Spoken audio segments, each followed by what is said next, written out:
Hello दोस्तों, कैसे हैं आप लोग? फिर से स्वागत करता हूं आपका अपने यूट्यूब चैनल में, जिसका नाम है फंडा क्लियर है। तो आज मैं आपके लिए एक नया वीडियो लेके आया हूं।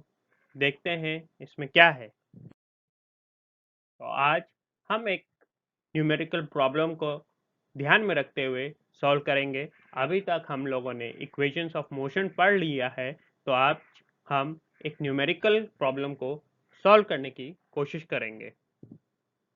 प्रॉब्लम क्या है?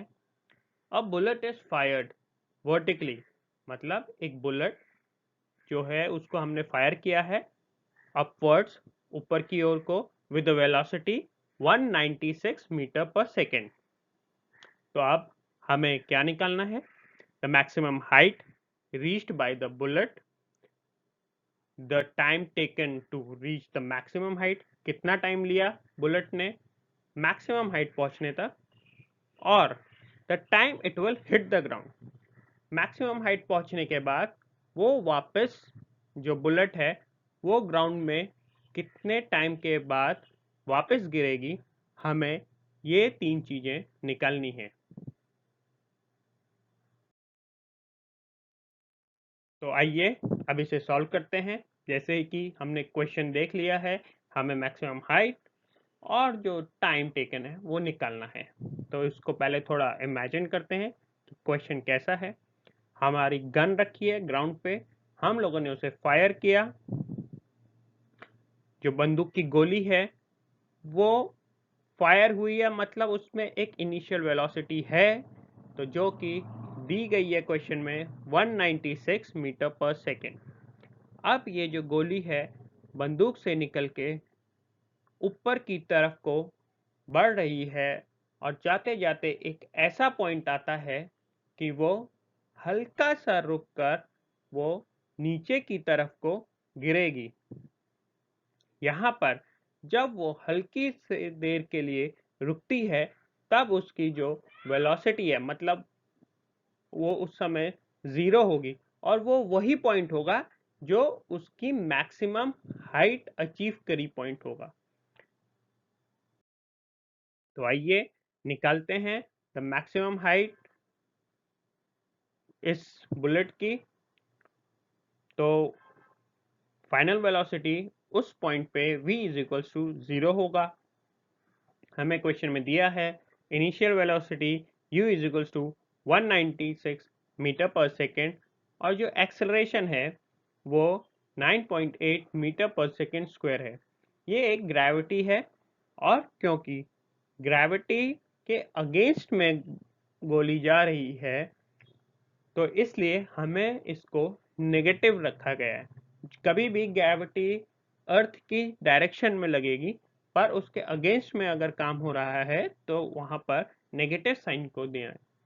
तो अगर हम देखें कि हमें कौन सी इक्वेशन ऑफ मोशन लगानी चाहिए, तो हमारे दिमाग में ये जो तीन टर्म देख के ये ध्यान आता है कि हमें थर्ड इक्वेशन ऑफ मोशन यहाँ पर यूज करनी चाहिए। तो थर्ड इक्वेशन ऑफ मोशन क्या होती है?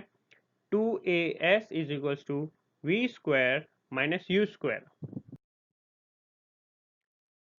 तो अब हमने s is equals to V square minus U square upon 2a, ये हमने 2a से इसको डिवाइड करेंगे तो जो उसकी मैक्सिमम हाइट है वो हमें मिल सकती है। तो ऐसे जैसे कि हमें पहले से ही पता है कि v स्क्वायर तो ज़ीरो ही होगा, क्योंकि जो फाइनल वेलोसिटी है, जो एंड पॉइंट है, जो मैक्सिमम हाइट है, वहाँ पर जो वेलोसिटी है वो ज़ीरो है, और हमारी जो इनिशियल वेलोसिटी है वो 196 है। तो 196 इंटू 196 और 2 इंटू ए जो है वो ग्रेविटी के अगेंस्ट में है, तो -9.8। तो इससे हमें आया s is equals to 38416 divided by 19.6, और जो negative negative negative divided by negative is positive.